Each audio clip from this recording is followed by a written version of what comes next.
Hey everybody, it's Wade. Welcome back to In the Gutter for my weekly comic book haul. This is another 2 for 2 weeks, and I fear that I won't have time to do it tomorrow, so I'm taking the opportunity to do it real quickly today. So last week's comics. Narco number 2 from Image Comics. This is a Daniel Hilliard cover, Doug Wagner script, and a Daniel Hilliard interior art. I think the word for this week and next week is gross. So let's just see how many we can categorize. Put the gross counter up. All right, Batwoman number 2. This is the DC series that just restarted with the Danny cover and interior artwork and then Greg Rucka script.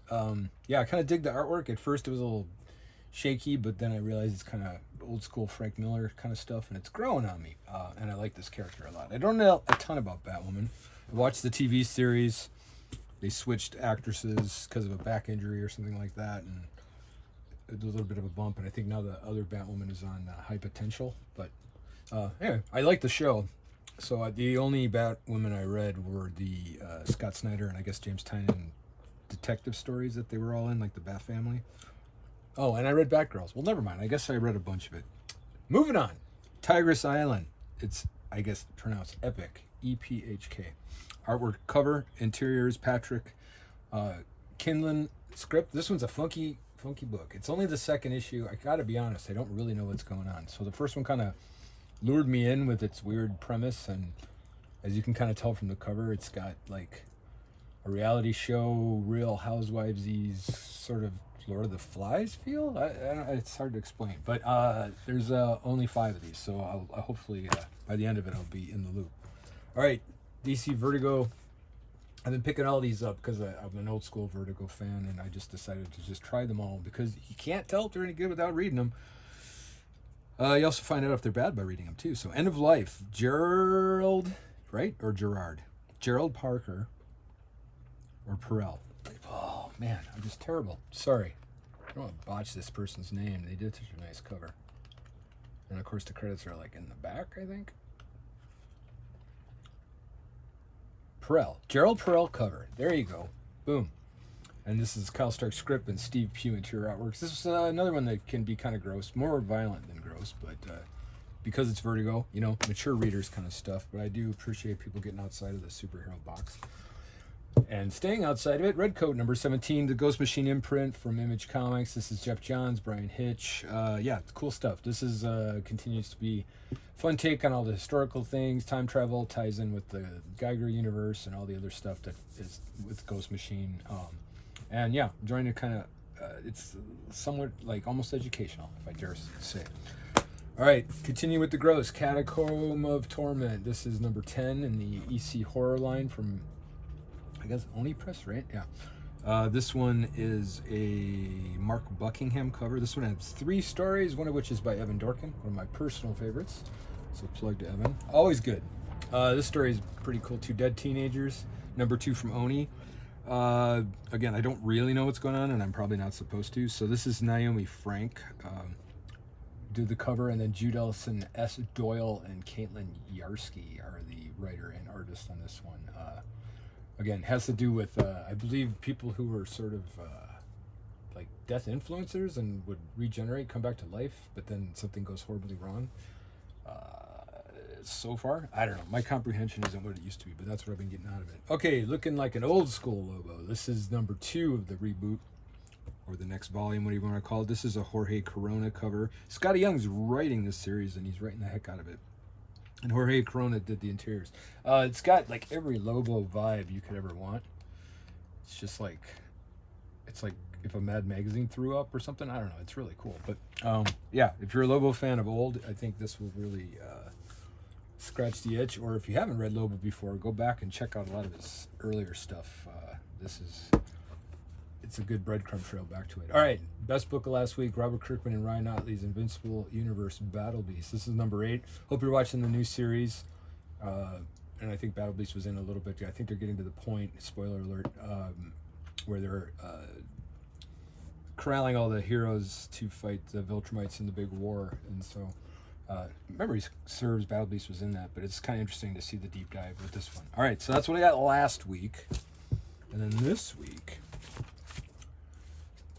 Justice League Unlimited number 18 came out. This is a Dan Mora cover. This is Mark Waid always, and then Clayton Henry interior art. Really strong, really good work. I think it, by and large, DC's artwork is just killer, and I don't know the way they've been utilizing computer colors and technology. It's just overall, I think it's everybody's like at a 9 or better.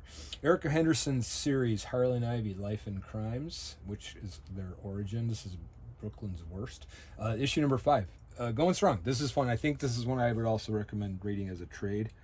And a little special guest villain pops up in this one at the end. No spoilers. You got to read it to find out. All right. Part 9 of Death Spiral. Amazing Spider-Man, who's also Carnage. Number 27. Again, this is like one of those things where you have to buy a bunch of comic books to know what's going on. So I've read like 1/3 of the story, so I don't know what's going on. Ed McGuinness cover, really strong. And then interior storyline by Joe Kelly.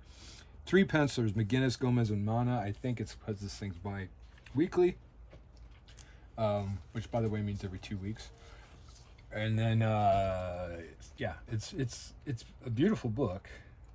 But all this mishigash about the Venom and Carnage stuff, which I've never really quite understand, and it's finally supposed to come to an end. And it's part 9, and then it says to be continued. And I'm like, oh no. Oh well, maybe it'll start making sense to me. Mark Spector Moon Knight. Yeah, this is cool too. This was Jed McKay's script with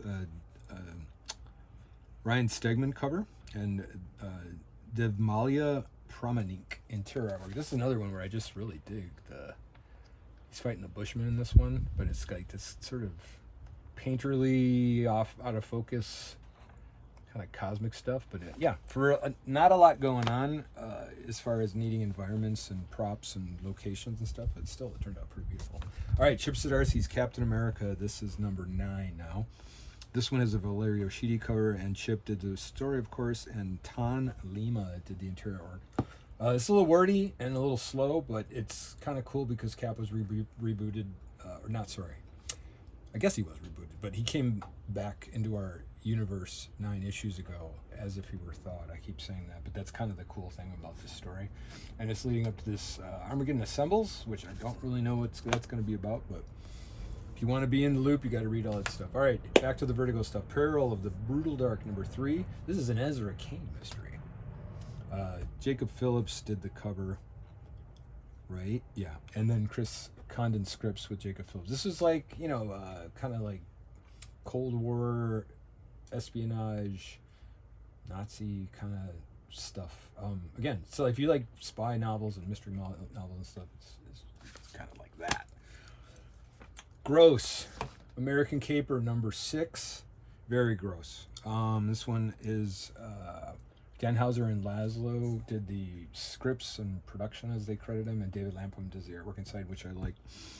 Yeah, it's gross. That's all I'll say. And we got a 2 for here. So Hello Body Horror. This, I think, is a one-shot, but it's the first issue of Hello Body Horror. Same concept with the compilations that they do in Hell of Darkness, but this one all focuses on body horror. So this one is the... Where are my notes? Rebecca Puebla cover, and Jenny Frison did this one. And it's got short stories and the comics or the cartoons from Hack that Hello Darkness have. So I've been digging on this. This one never lets me down. There's at least one really cool thing in each issue. All right, so the big one, Spider-Man Superman number 1. This is the companion piece to Superman Spider-Man. Another 25 covers or something. This one has a main story by Dan Slott and Pepe Laraz. Is that how you say his name? Laraz, sorry. This is the Pepe Laraz cover too. And then there's a bunch of short stories that either have Superman and Spider-Man or Superman characters and Spider-Man characters, just like the other issue of Superman and Spider-Man did. So yeah, there's a lot to enjoy. Pepe Laraz is becoming one of my favorite artists. There's a lot of kryptonite in this issue, but different takes, different stories, little things. Really strong lineup of talent too in these. And as far as covers go, so this is, I said, Pepe Laraz. The first round had some really cool variant covers. This one also does. So this is Adam Hughes variant with the Black Cat and Power Girl. And then Skottie Young. And then because it's a version variant, it's got the information on the back. So in case you forget what it is, which is really easy to do when there's absolutely no information on the cover. So there you go. I wish I could have bought more, but they're real thick. I mean, it's worth it, but they're $8 a piece, to be honest with you. I don't know. So it's a lot. So I just limited it to the A cover and then the 2 variants. But all the covers seem to be pretty kicking. All right, everybody, have a great weekend. I will hopefully see you next week. And until then, keep your mind in the gutter.